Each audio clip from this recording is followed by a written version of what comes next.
23 set up southeast of suspects last known 20. I got him on visual. Okay guys, welcome back. This is a drift car, guys. I'm interested to see how they handle with on-road wheels as well. Anyhow, this is probably the most expensive out of them. Oh, I've got the Sakura as well. And I've been so lazy, man. How's that Sakura getting on? Yeah, I have been lazy. So, it's my own fault. I should have built it up by now, but I haven't. But yeah, so probably about, I don't know, 60% built. Or even 70%. Yeah, just a bit to go. But yeah, I need to crack on with that. But I am getting diverted by these funky cars that are coming in the post. And wait till you see the body shells, guys. You're gonna love them body shells. Beautiful. The thing is with body shells, isn't it, guys? What I realised with the Mini Zs as well, that they just keep coming. The thing is, you know, you could get some really beautiful body shells and think, right, I'm capping it right there, and you'll come across some older ones that you didn't really, you know existed, and it'll kind of blow your mind. You think, I need to get a bit more of that, or new ones will come out, and it never ends. It never ends. Okay, so we've got the drift wheels in here. All right, I think these will be a decent quality drift wheel because they're MST rather than the budget ones that you normally get.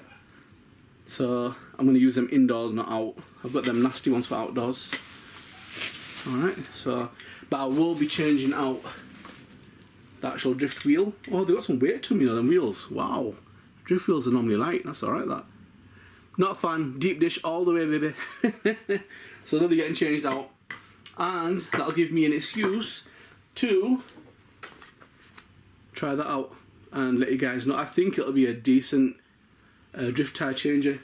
I've done it in the past where, it's a mission, man, getting your drift wheels off. So I think that makes it pretty straightforward and easy. Okay, so here's some spare parts, guys. I think it's just a spare gear cover. What else is in here? Looks like a turnbuckle and a servo arm and just some spare bits and bobs. Axle shaft. Yeah, okay. So this was used, there's no way I was going to pay the full $1, right?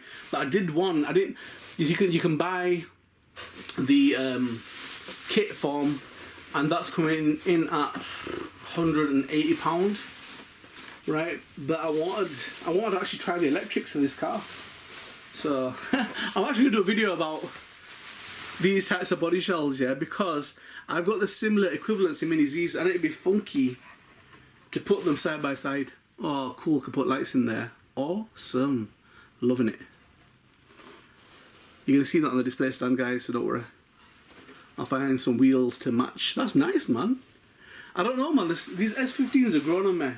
I always thought the R34s looked the meanest, but they're actually pretty cool. Wow, that's a heavy box, that. It cost him some money to post that in that box.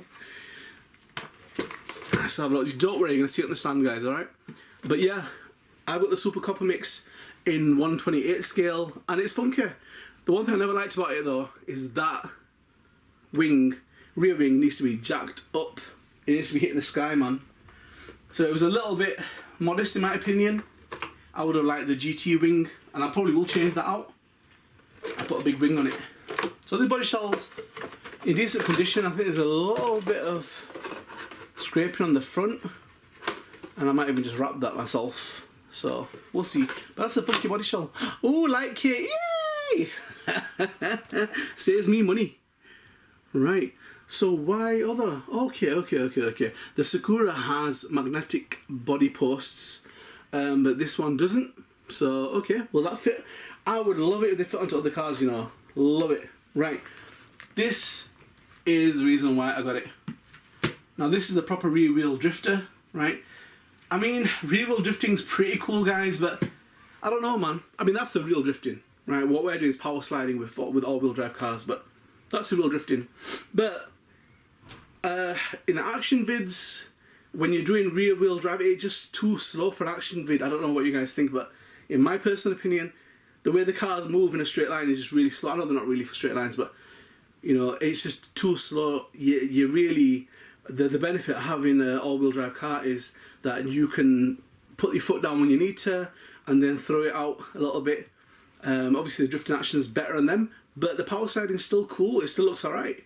So yeah, and I'm going to see how this works. This is probably not one I'd take outside. I don't want to wreck it. I don't think it's had a hard life. Nope. Looks kind of nice. I think that's a 3,500 kV motor, so that's a stock motor that comes with it. Alright. And then the upgrades, I think these red turnbuckle pieces are a bit of an upgrade on the front and the back. I don't think the shocks are. But yeah. But I want to get it stock because I want to try out their electrics. It's got a nice Savox servo, that's a bit of an upgrade on it. But I want to check out their this thing here. I don't think it's the best on the market, but their drifting gyro.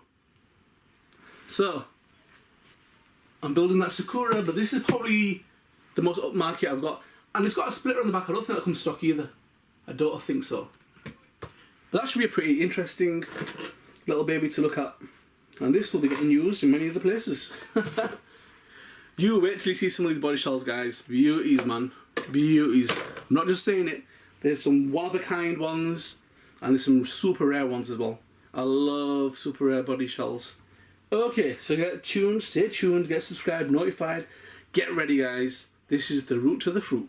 Plenty more madness to come. Okay, guys. Here we've got the MST RMX 2.0 Nissan S15 Silver, with which is like a pre-painted body. So it's a brushless car and it's ready to run, and this is the drift version. So basically, guys, this is built upon the success of the RMX 2.0 kit, and it's got the same design features, and you know, it's supposed to be really good at controlling the angle of the drift. I've seen videos, they look pretty cool. So yeah, some of the specifications are that obviously this is what you get in the box is you get the drift car, the RMX 2.0 ready to run. You get the XTR 2.4 GHz radio system. You get the XBL 2500 kV brushless motor, XBL 50 brushless ESC, the AX251 servo, LSD, LSD for drugs, 2.0 gyro, and realistic street tyres. Well, okay, they're alright. And the car basically, as you can see, it's a 110 scale drift car. The Silvia just look mad. They've grown on me over the years. I preferred the Skyline body shell, but Silvia's, they look mean, man. The wheelbase is 257mm. The width is 190mm. It's rear wheel drive, and the caster, I suppose, supposedly is adjustable on these wheels. I hope so. I'd love to make them deep dish, so you can have them at 6mm, 8mm, 10mm. Oh, sorry, no, the caster's not the offset. The caster is adjustable, so you can have it at 6, 8, 10, or 12 degrees, and it's supposed to have a full ball bearing transmission system and a hydraulic damper set. Hydraulic. Well, okay, that's a bit posh. Don't think the hydraulic. Anyhow, so yeah, and I think the ESC is compatible with 2S LiPos or a 6-cell NEMA battery. You need a charger and you need AAA batteries. So yep, the light kit has been fitted already to the car, and yeah, I've got that as a Mini Z. If I can find it, I'd love to put it alongside that. It's got the realistic brake disc and caliper kind of thing going on there. But the Mini Z version is different. It doesn't have this ghoul on the bonnet. It's a bit different to that. It's got more like a cog or something going on the side of the car.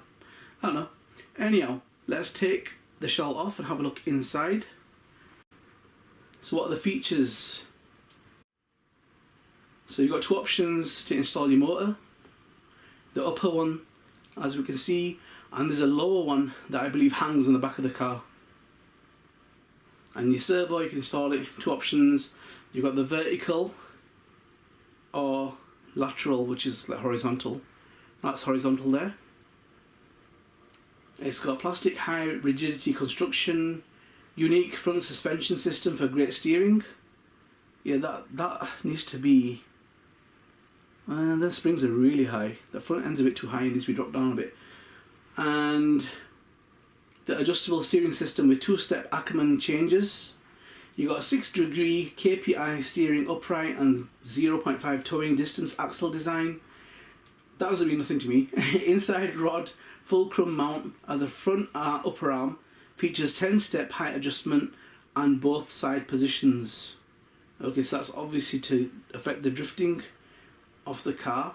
Fully sealed, dust-proof bevel gear gearbox system. You've got a standard ball differential. Oh, is it? Okay. 5 changeable second deceleration ratio gear sets of 1.89-3.82. Standard is 3.08. The fulcrum at the rear suspension upper rod is 5-step adjustable on both sides. Okay. The outer fulcrum is 4-step adjustable on both sides. Right. Is that the 8-arm or is that the shock tower? I think it's the shock tower they're talking about. Why are they using these funky names? Anyway, steel CVD axle of rear transmission system. Alright, cool. And they've got suitable for long and short battery, so it's got that weird kind of horizontal thing where the battery sticks out but not beyond your body shell. Where you can see them pink tabs. So that's where that'll go. Yeah, a bit of a different layout. I'm just worried about batteries being a bit thick, but I think they would have worked that out. I think it'll be what they have in most 110 scale cars, the width of it. And it's supposed to have great smooth metal ball connectors, standard realistic caliper and disc shape brake set. Okay, it doesn't look bad. I mean, to say I haven't had that many drifters, you would think that the motor hanging off the back of it would help, because with drift cars, rear wheel drive drift cars, you're kind of steering with the rear. So I don't know, I think it's worth trying. Maybe when it's hanging off the edge or, you know, or the back, it might drift a bit better. I'm not sure. So that splitter thing on the back, that should be on like a street race car, like looking to do some real digits in. I don't know if that's got any benefit in the drift because it's like a diffuser, so I don't think it will.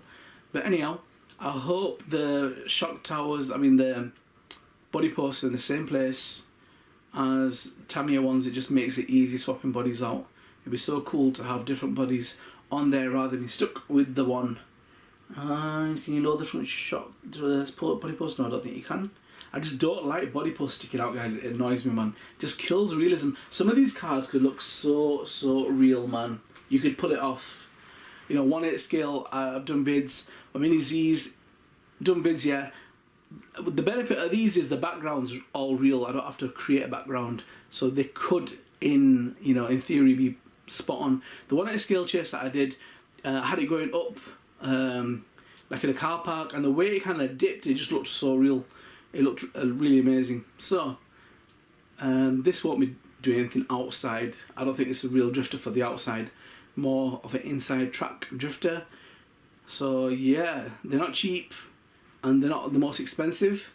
They I would say they're like a middle ground. So I'd like to see that compared to the Tamiya offering, and to that cheapo HSP, which isn't that cheap, but it'd be nice to compare them against each other. That is crying out for some better wheels, because them wheels are not doing it, man. Just me, but if you had some nice deep dish wheels in there, it'd make a big difference. So, okay, yeah, let's move on.